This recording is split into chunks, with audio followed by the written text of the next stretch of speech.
Nagkakahalaga ng mahigit sa 8.1 billion pesos ang nilalaman ng kasunduang nilagdaan ng Pilipinas at Japan ngayong araw para sa pagpapatuloy ng MR3 rehabilitation.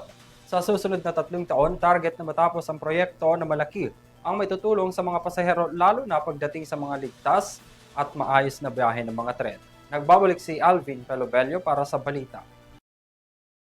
Formal nang nilagdaan ng Pilipinas at ng Japan ang ikalawang bugso ng supplemental loan para sa rehabilitation project ng Metro Rail Transit o MRT Line 3. Mismong sina Foreign Affairs Secretary Maria Teresa Lazaro at Japanese Ambassador to the Philippines Endo Kazuya ang lumagda sa kasunduan na nagkakahalaga ng 8.175 billion pesos.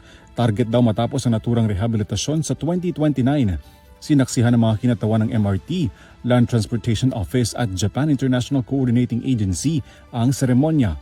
Ayon kay Lazaro, sumasalamin aniya ang kasunduang ito sa malalim na ugnayan at relasyon ng Pilipinas at ng Japan.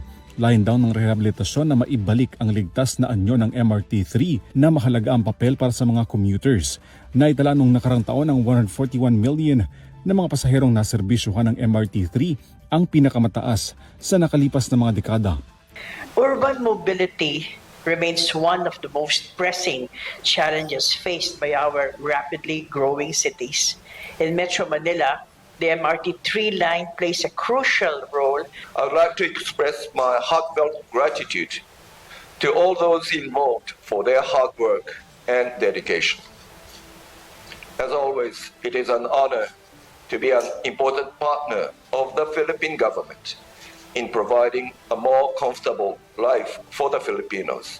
Ayon naman kay Transportation Assistant Secretary Giovanni Lopez, nagsimula na aniya ang naturang rehab Nobyembre noong nakarang taon. Nasa 400,000 na mga pasahero ang naseserbisyuhan ng MRT-3 kada araw noong taong 2025. We thank the government of Japan for its steadfast support and continued partnership in our transport development efforts. Our goal is to provide a better commuting experience that respects the time and safety of every passenger. Kabilang sa rehabilitasyon ang general overhauling ng mga tren, pagpapalit ng mga riles, bogie frames at assemblies, pag-upgrade sa subsystems at power systems.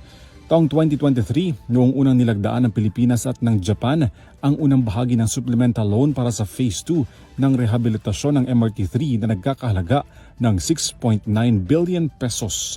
Para sa EuroTV News, Alvin Palobello sumasaludo sa bawat Pilipino.